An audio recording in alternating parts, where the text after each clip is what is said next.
ৰাজনৈতিক কুচক্ৰান্ত চলিছে। আমি জনজাতিৰ মানুহ হিচাপে জনজাতি ৰাইজ হিচাপে আমি বিৰোধ কৰিছোঁ। ইয়াত যদি চৰকাৰে ভোটৰ স্বাৰ্থত ৰাজনীতিৰ স্বাৰ্থত যদি লোকাভাগু খেলিছে, কিন্তু আমি কোনোখানতে সহ্য কৰি নাথাকিম।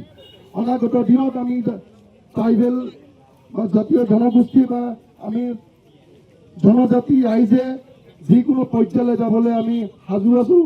আনকি আমি ট্ৰাইবেলৰ যদি মৰ্যাদা লাভ কৰিব বিচাৰে, আমি জীৱনদান দিবলৈ আমি সাজু আছোঁ। গতিকে মই সকলো জ্যেষ্ঠ কনিষ্ঠ অতিথিসকলক আজি অনুষ্ঠানটোত সহযোগ কাৰণে ধন্যবাদ জনাইছোঁ। ইয়াৰ পাছতে MMK সভাপতি মনোজ কুটুম ডাঙৰীয়াক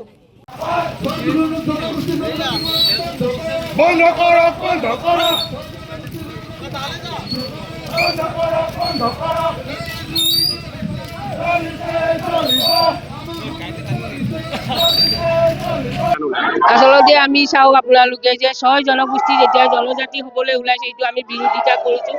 যিহেতু আমি জনজাতি মানুহ, আমি ট্ৰাইবেল মানুহ, আমাক অকৰা বুলি তেওঁলোকে এটা সময়ত হাঁহিছিলে আৰু আমাক অকৰাৰ ওপৰত তেওঁলোকে শোষণ কৰিবলৈ জনজাতি হ'বলৈ ওলাইছে। ইয়াত তেওঁলোকে নিজৰ স্বাৰ্থক লৈ পেলাই য'ত নেকি ইমান বছৰে তেওঁলোক উচ্চ জাতি হিচাপে তেওঁলোকে স্বীকৃতি পাই আহিছিলে আৰু আমাক অকৰাৰ মাজত এতিয়া তেওঁলোক আমাক শোষণ কৰিব বিচাৰিছে। সেইটো কোনো কাৰণে আমি হ'বলৈ দিয়া নহ'ব।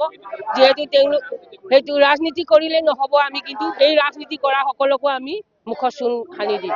আমি ইলেকশ্যন আহি আছে যিহেতু 26ত, সেইকাৰণে আমি সেইটোৰ লগত লক্ষ্য ৰাখি আমি যদিহে তেওঁলোকক জনজাতি কৰে, যিহেতু তেওঁলোক জনবহুল শিক্ষিত মানুহ আছে, আমি যিবোৰ জনজাতি আমি অকৰা ট্ৰাইবেল সকলৰ ওপৰত তেওঁলোকে যেতিয়া শোষণ কৰিব লৈছে, আমি কোনো কাৰণে আমি মানি লোৱা নহ'ব। আমি ইয়াতকৈ আমি জংগীকৈ আন্দোলন কৰিবলৈ আমি বাধ্য হ'ম।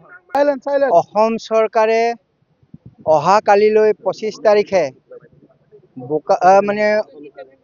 হেৰিয়াত অসম চৰকাৰৰ বিধানসভাত 6 জনগোষ্ঠী জনজাতিকৰণৰ প্ৰশ্নটোক লৈ পেলাই মন্ত্ৰী পৰিষদৰ যোগেদি তেওঁলোকে কালিলৈ এটা প্ৰস্তাৱনা পাছ কৰিব।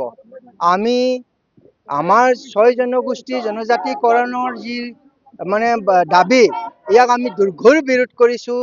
14টা জনগোষ্ঠীয় জনজাতি সংগঠনে আৰু আমাৰ কোঅৰ্ডিনেশ্যন কমিটি এতিয়া চিচিটোৱাৰ যোগেদি আমি 14টা জনগোষ্ঠীয়ে ইয়াক বিৰোধী কৰিছোঁ। তেওঁলোকক যদি ভাৰতীয় সংবিধান সংশোধন কৰি নিজাববীয়াকৈ বেলেগ যদি তেওঁলোকক সংৰক্ষণ দিয়ে, তাত আমাৰ ক'ব লগা একো নাই। কিন্তু এই 14টা জনগোষ্ঠীক যি ভাৰতীয় সংবিধানত আগৰ পৰা জনজাতি হিচাপে স্বীকৃতি দিছে, আমি যি 7% আমি চৰকাৰী সুবিধা আমি ৰিজাৰ্ভেশ্যন পাই আছোঁ, ইয়াত কোনো কাৰণতে তেওঁলোকক সম্পৃক্ত কৰিব নোৱাৰিব। সেয়ে আমি অসম চৰকাৰক আমি অসমৰ 40 লাখ জনজাতি 42 লাখ জনগোষ্ঠীৰ তৰফৰ পৰা আমি আহ্বান জনাইছোঁ, চৰকাৰক দাবী কৰিছোঁ অহা কালিলৈ কোনো কাৰণতে এই 14টা জনগোষ্ঠীৰ এগেইনষ্টত 6 জনগোষ্ঠীক যাতে জনজাতি নকৰে, তাৰ কাৰণে আমি জোৰ সমদল আৰু প্ৰতিবাদ কৰি অসম চৰকাৰক আমি জনাই দিছোঁ।